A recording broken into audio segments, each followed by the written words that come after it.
Welcome back, guys, and today we're checking out another SCP. Today's going to be SCP-3999. I am at the center of everything that happens to me.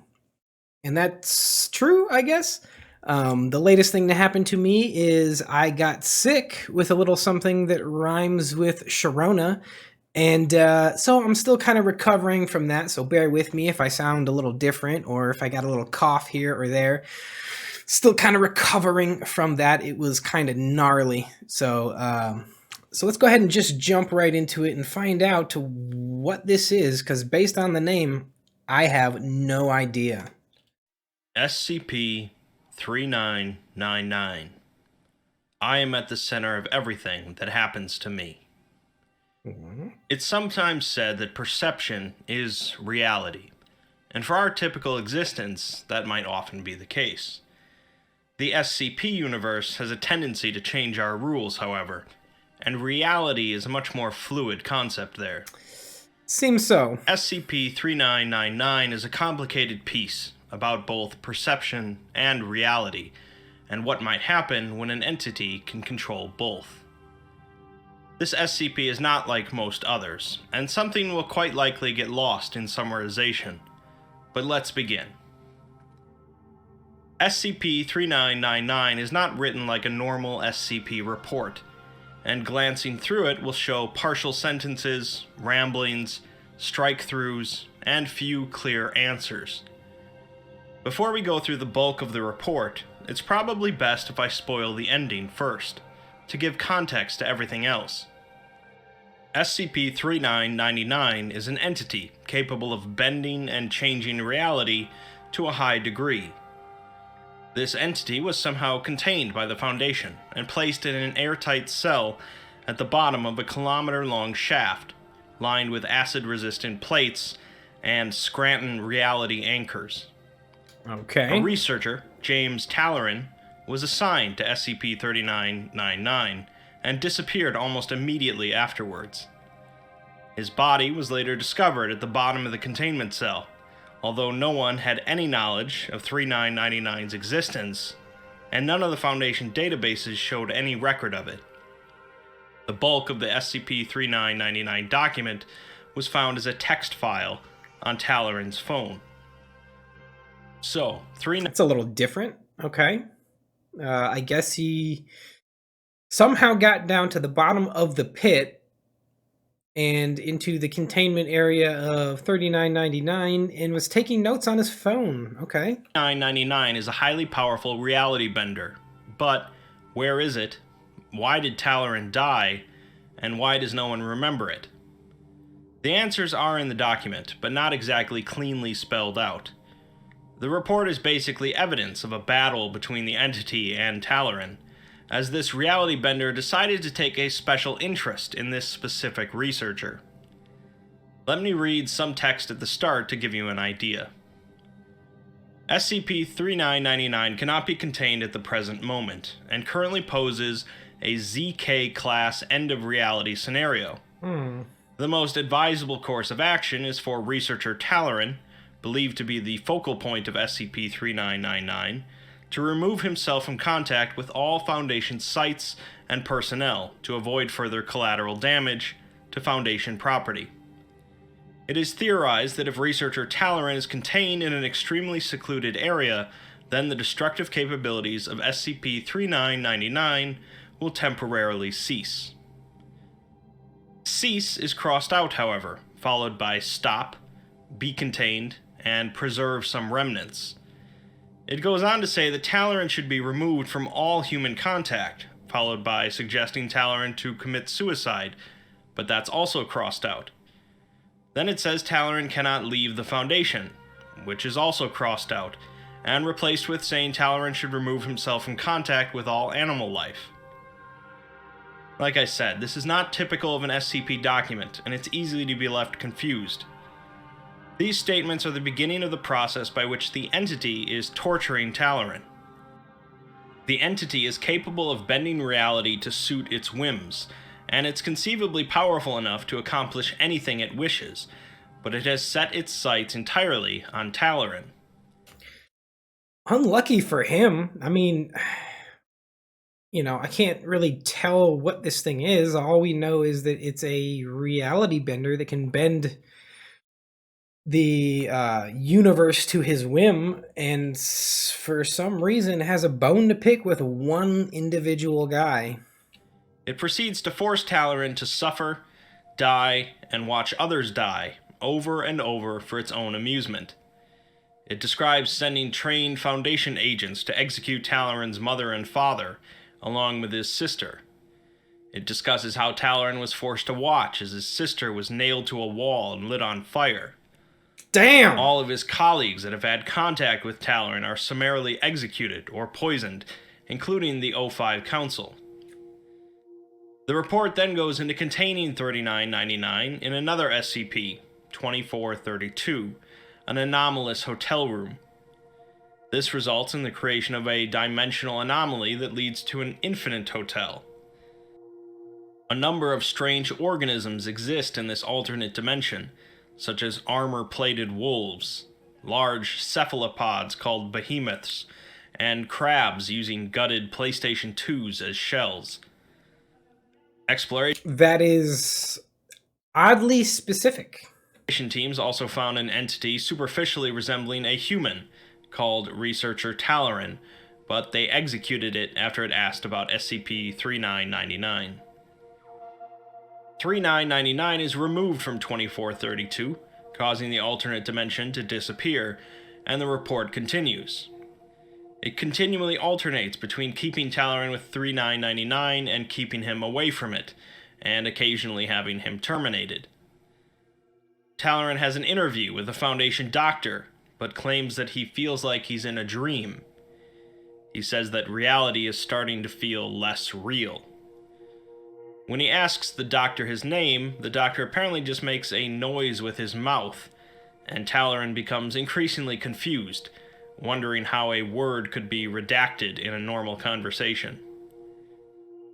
Talaran continually battles with 3999, attempting to remove himself from the situation or otherwise nullify 3999's power, but he's unsuccessful. The situations that 3999 involve Talaran in become increasingly strange, involving characters from Harry Potter, Candy, the Church of the Broken God, other SCPs, Patton Oswalt, Buddhism, and cats. At one point, Talaran is shown in 3999's containment cell from the format of a screenplay, as he slams on the door begging to be let out, saying that he's trapped. He finally says that he's trapped in whatever this place is with this thing, and there's no outside reality anymore, but he struggles to understand exactly what this thing is. It seems that Talaran is starting to gain some awareness of his predicament, and slowly gaining more control. He attempts to contain 3999 using a strange recursive joke, resembling the start of an aristocrat's joke, but it seems to fail. The text.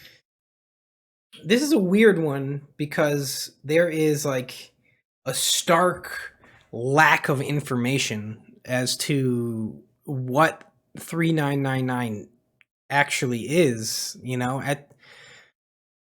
there's no description of it other than it can control reality.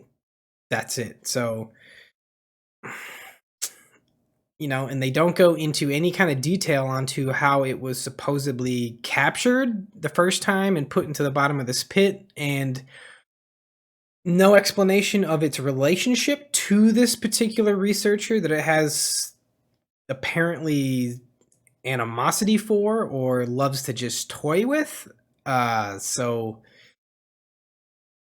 this is a weird one in the fact that, like, there's no information about it. Begins to show more attempts to contain 3999, using a melon, or a grave, or a roach motel. These attempts are all striked through and fail. Talaran continues to be tortured with tapeworms, executions, family deaths, inflation, and more nonsense. Talaran attempts to define 3999 as something besides a reality bender, proclaiming it to be things such as Mike Pence, several moldy blankets, SCP-055, a murderous penguin, Gary Gygax's kidney, a What? Gary Gygax's kidney. Weird and strangely specific. Gary Gygax was the creator of Dungeons and Dragons, for anybody who doesn't know, which is his kidney. That's such a weird thing to. This is a really weird SCP. pillow, papaya and mango salad, brutalist architecture, and so on. These are all nullified. SCP-3999 is contained using the same procedures as SCP-2845, the deer, with all of the containment personnel being Talaran.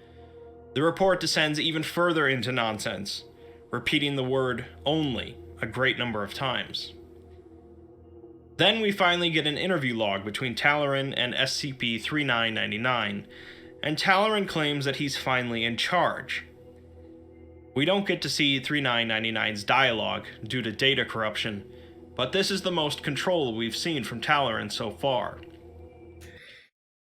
Is this researcher Talaran, is he important to another SCP? I know some of these researchers have their fingers in multiple pies, if you will. I know Dr. Gears has been involved in multiple SCPs. I understand Dr. Bright has been involved in multiple SCPs as well.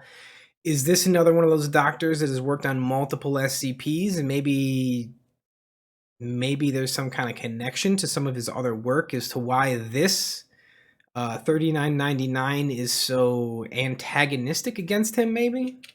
We learn that 3999 has been torturing him for over 3 million years, but he's 3 million survived, years. as opposed to 3999, who he says has never lived at all. Talaran is numb to the horror and pain and is prepared to keep fighting. It ends apparently with Talaran killing himself, which manages to kill 3999 as well, and reset things back to normal. The Foundation has no idea what 3999 is or was, and no record of it exists. So, we have a powerful reality bender that took a perverse interest in a specific individual and tortured him for 3 million years before the cycle was suddenly broken. Broken by his suicide, not by his death. Because he was killed repeatedly and supposedly resurrected or brought back to life, or reality was reset to where he was still alive. It only appears that this ended upon suicide, which leads me to believe that 3999 and Dr. Talaran are connected some way and might even be the same being, maybe? Maybe he's got some kind of internal struggle to where there's a separate part of him which is very maybe self-destructive. It's really hard to say with the lack of information that they've given us here, but I mean that's the best I got with the information that they've given me. This is certainly enough for an SCP, and isn't that dissimilar to the plot of I Have No Mouth and I Must Scream. But SCP-3999 also carries another angle with it, a meta-angle. Essentially, 3999 represents the author themselves, going through the process of horror writing, subjecting characters to countless whims, but erasing them and trying something different, over and over. Maybe. We get the best look at this angle in a box towards the bottom of the report, written from the author's perspective. They describe a few different SCP ideas they toyed with involving Talaran, but nothing was sticking. They couldn't get Talaran out of their heads though, spending weeks thinking about ideas, until eventually they had an incident involving sleep paralysis. They hallucinated Talaran rising up at the foot of their bed, laughing and clutching a dagger. He was joined by a multitude of other horrors that the author had been thinking about for the last year, all various SCPs. They asked the author why they spent so much time bothering with idiotic horror creations. Talaran then took the dagger and disemboweled the author, and they woke up, followed by immediately writing SCP-3999. This is meant as a swan song for the author, the last thing they write for the SCP Wiki in order to break free from an addiction. just as 3999 was addicted to torturing Talaran. Meta concepts run all the way through the report, and I'd be lying if I said I understood them all, as many are unique to the author. SCP-3999 is undoubtedly a unique SCP, both in concept and form, and it has its share of both fans and detractors. There is an argument that it's less of an SCP and more of a tale, but its rating on the site speaks for itself either way. Lord Stonefish certainly poured themselves into this work, to a far greater degree than most SCP authors, and that seems to have worked out, at least as far as popularity is concerned. The SCP Wiki is filled with grotesque horrors and nightmares, and fans continually crave more, making us not that much different than SCP-3999 either. That's very interesting. If it's viewed from the viewpoint of an author trying to write for a character, in this case, Dr. Talaran would be the character, and then the author is 3999, which has complete control over Talaran's reality, and he could make any permutations of events that involve Dr. Talaran, including maybe various ways for the character to die, I guess, how he wants Talaran's story to go. And, you know, it's like a writer kind of dealing with maybe like writer's block where they can't quite figure out what they want to do. So they just go through rendition after rendition after rendition. And from the viewpoint of Dr. Talaran, he's just living this weird life that just gets reset, and he has to go through all of these, you know, various ways of dying. And in the SCP universe, which he's being written into, those ways and methods of dying can be quite unique or horrific or long lasting.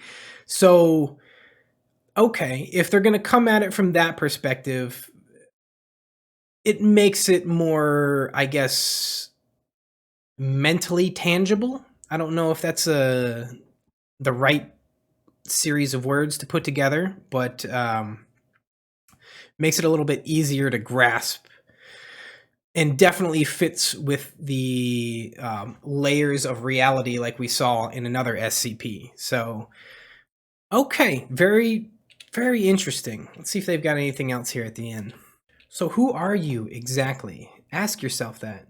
Who are you before a human who is ready to fight? You're nothing but the primordial ooze, and I am ready to fight. I am numb to your bullshit. Because here's the thing about horror and weirdness. The more you reveal of it, the less effect it has. I'm sick of your horror, and I'm sick of you. Okay, that's interesting as well. The concept of the more you reveal of it, the less effect it has. I think probably one of the most famous examples of that is the original Jaws, right? Where the fear of the shark was that it was kind of, you know, unknown. You didn't really see it until it was too late. And in the movie, I don't think you actually see the shark until like towards the end of the original Jaws. You know, its fear was simply knowing that it could be there, whether you see it or not. This is an interesting one. It's like that other one that we got into where there's multiple layers, except this is just focusing on like one writer and one character of the authors.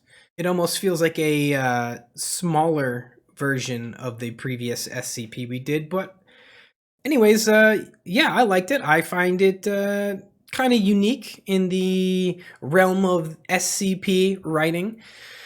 And I hope you guys liked it too. If you did, please leave a like, leave a subscribe, leave a comment down below. Let us know what we should be checking out next in the future. As far as future SCPs go, guys, I see a bunch of you are requesting a handful of certain SCPs. SCP-5000 seems to be the big one. We will get to SCP-5000. I just kind of want to tackle a few other areas of the SCP universe before we kind of get to that. We've tackled, a couple early SCPs, the couple early of the first couple hundred SCPs. We've tackled a couple of those. A lot of those are kind of like monsterish or horror themed. Then we started tackling groups of interests, and we did a lot of the science and technology aspects of the groups of interests and stuff like that. And I just kind of want to get into a little bit more of the magic mysticism type deal. I keep hearing about the Church of the Broken God, the Sarkic cults. We did a little bit of the Flesh That Hates, and apparently that is going to be tied into Sarkic cults. So I just kind of want to knock out a little bit of the magic and mysticism side of the SCP first. And then once we do that, then we will start getting into some 001s, maybe SCP-5000. I see that's a really long one, so we'll probably have to break that into two. But I see you guys. We will get into it. We will do SCP-5000. We just got to get through a couple other things first. As always, guys, thanks for stopping by. Thanks for hanging out. Take care of yourselves and have a great day.